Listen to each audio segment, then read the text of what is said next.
हमारा देश पौराणिक समय से ही ऋषियों महर्षियों की तपस्थली रहा है। हिंदू धर्म ग्रंथों में कई ऐसे ऋषियों महर्षियों का वर्णन मिलता है जिन्होंने अपने तपोबल से मानव जाति के कल्याण के लिए कई तरह के काम किए। तो वही कई ऐसे भी ऋषि हुए जिनकी शक्ति से देवराज इंद्र को भी डर सताने लगता था कि कहीं उनसे देवराज की पदवी उनसे कोई छीन ना ले। इसी कारण उन्हें जिस किसी भी ऋषि की तपस्या से भय लगने लगता, उनकी तपस्या भंग करने के उद्देश्य से वो स्वर्ग की अप्सरा को पृथ्वीलोक पर भेज देते। ऋषि अप्सरा के रूप और यौवन को देखकर मोहित हो जाते थे। इस वीडियो में एक ऐसे ऋषि की कथा बताने जा रहे हैं जिन्होंने करीब 1000 वर्षों तक एक अप्सरा के साथ भोग विलास किया। आप देख रहे हैं नॉलेज धार्मिक हिंदी। तो चलिए अब करते हैं ज्ञान की बात। वीडियो में आगे बढ़ने से पहले हमारे चैनल को सब्सक्राइब अवश्य करें और बेल आइकन जरूर दबाएं, तो ऐसी ही जानकारी आपको हमेशा मिलती रहे। तो साथ ही कमेंट बॉक्स में हर जय श्री राम अवश्य लिखिएगा। तो आइए जानते हैं ऋषि कंडू के कथा के अनुसार पौराणिक काल में महान ऋषि कंडू हुआ करते थे, जिनका आश्रम गोमती नदी के तट पर था। एक बार की बात है, ऋषि कंडू ने घोर तपस्या करना शुरू किया।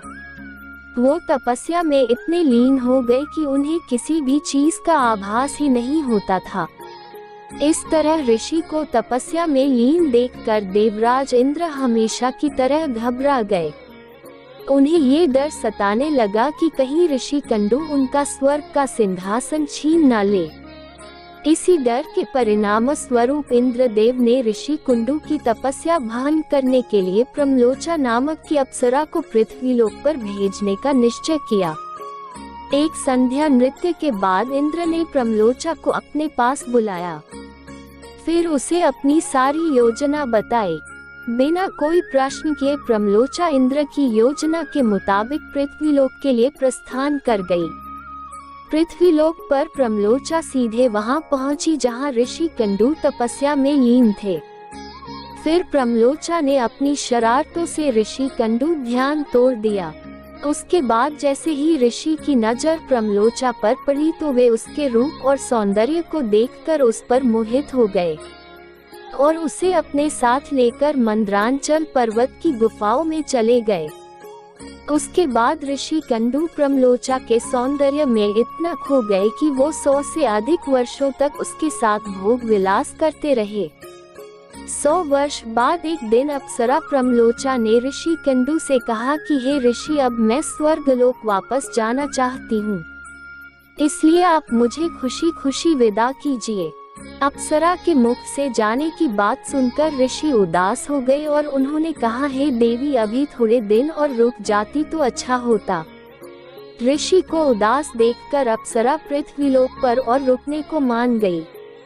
फिर ऋषि कंडू ने अगले 100 वर्षों तक उसी गुफा में अप्सरा के साथ भोग विलास किया। फिर 100 वर्षों बाद एक दिन प्रमलोचा ने ऋषि कंडू से कहा, हे मुनि, मुझे पृथ्वीलोक पर आए बहुत समय हो गया, अब तो आप मुझे स्वर्गलोक जाने की आज्ञा दें। ऋषि कंडू उसकी बात सुनकर फिर व्यथित हो गए। बोले, हे देवी, अभी कुछ समय और रुक जाओ, फिर चले जाना। इसी तरह कई 100 वर्ष बीत गए और जब भी अप्सरा प्रमलोचा स्वर्गलोक जाने की बात ऋषि से कहती तो वो किसी तरह उसे मना लेते। वो अप्सरा ऋषि के श्राप से भी डरती थी कि कहीं क्रोध में आकर ऋषि कंडू उसे श्राप न दे दें। उधर महर्षि के काम वासना में लिप्त होने से अप्सरा के प्रति उनका प्रेम नित्य बढ़ता ही जा रहा था। तपस्या पूजा पाठ का त्याग कर दिन रात ऋषि कंडू भोग विलास में डूबे रहते। एक दिन की बात है, ऋषि कंडू बड़ी तेजी से अपनी कुटिया से निकल रहे थे। तभी प्रमलोचा उनके पास आई और पूछने लगी, हे मुनि, आप कहाँ जा रहे हैं? तब ऋषि कंडू ने कहा कि हे भद्रे, दिन अस्त हो चुका है, अतः मैं संध्योपासना करने जा रहा हूँ। अगर ऐसा नहीं किया तो मेरा धर्म नष्ट हो जाएगा। ये सुनकर प्रमलोचा मुस्कुराए बिना ना रह सकी और बोली, हे सब वेदों के ज्ञाता, इतने वर्षों में क्या आज पहली बार सूर्यास्त हुआ है? जो संध्या वंदन नहीं करेंगे तो आपका धर्म नष्ट हो जाएगा। मैं तो आपसे जब से मिली हूँ तब से तो आपने कभी संध्या वंदन नहीं किया है। इस प्रकार के वचन सुनकर ऋषि कंडू बोले, हे भद्रे, नदी के इस सुंदर तट पर आज सवेरे ही तो तुम आई हो। मुझे भली भांति स्मरण है, मैंने आज ही तुमको अपने आश्रम में प्रवेश करते देखा था। अतः अब दिन के समाप्त होने पर सांध्यकाल हुआ है। मुझे तो लगता है कि तुम मेरा उपहास कर रही हो। तब प्रमलोचा ने ऋषि से कहा कि हे ब्राह्मण श्रेष्ठ, आपका ये कथन सत्य है कि आपके आश्रम में मैं सवेरे आई हूँ, परंतु आज नहीं। जिस सुबह मैं यहाँ आई थी उस समय को तो कई 100 वर्ष बीत चुके हैं।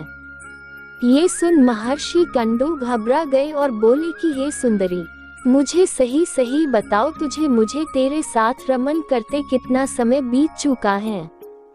तब प्रमलोचा ने बताया कि आपको मेरे साथ रमन करते हुए 907 वर्ष 6 महीने और 3 दिन हो चुके हैं। ये सुनकर ऋषि कंडू हैरान हो गए और बोले, हे प्रिय, क्या तुम सत्य कह रही हो या फिर मेरे साथ कोई मजाक कर रही हो? मुझे तो ऐसा प्रतीत होता है कि मैं तुम्हारे साथ एक दिन ही रहा हूँ। तब प्रमलोचा बोली कि हे ब्राह्मण, मैं आपसे झूठ कैसे बोले सकती हूँ, वो भी उस समय जब आप अपने धर्म मार्ग का अनुसरण करने के लिए तत्पर होकर मुझसे पूछ रहे हो। मैं यहाँ किसी के कहने से आई थी। ऋषि, आप क्रोधित ना हो, मैं आपको सारी घटना का सत्य बताती हूँ। परंतु हे ऋषि, मेरा इसमें कोई दोष नहीं है, इसलिए मुझे क्षमा कर दीजिएगा। तब ऋषि कंडू ने कहा कि जल्दी बताओ, तुम्हें यहाँ किसने भेजा था? तब प्रमलोचा ने कहा कि आपकी तपस्या से देवराज इंद्र को डर लगने लगा था और उन्होंने ही आपकी तपस्या भान करने के लिए मुझे यहाँ भेजा था। प्रमलोचा के मुख से ऐसे वाक्य सुनकर ऋषि कंडू व्याकुल हो गए और बोले कि धिक्कार है मुझ पर, मेरा धर्म नष्ट हो गया। एक स्त्री ने मेरी बुद्धि को भ्रष्ट कर दिया। इस स्त्री के संग से मेरा समस्त जीवन का तप नष्ट हो गया। इसलिए हे पापिन स्त्री, अब तू जहाँ चाहे जा सकती है, क्योंकि तुझे इंद्र ने जिस कार्य के लिए भेजा था वह कार्य संपन्न हो गया। तूने मेरा तप नष्ट कर दिया है। महर्षि को इस तरह क्रोधित देख प्रमलोचा भय से कांपने लगी, जिस वजह से उसका पूरा शरीर पसीने से भीग गया था। उस समय ऋषि ने जो गर्भ प्रमलोचा में स्थापित किया था वह भी अप्सरा के रोम छिद्रों से निकलकर पसीने के रूप में उसके शरीर से बाहर आ गया। प्रमलोचा के पसीने से वायु ने उस गर्भ को इकट्ठा किया और वृक्षों ने उसे ग्रहण किया। सूर्य की किरणों से पोषित होकर वह धीरे धीरे बढ़ने लगा। फिर समय पूरा होने पर उस वृक्षाग्री से मिरिशा नामक कन्या उत्पन्न हुई, जो ऋषि कंडू, सूर्यदेव तथा वायु की पुत्री कहलाए।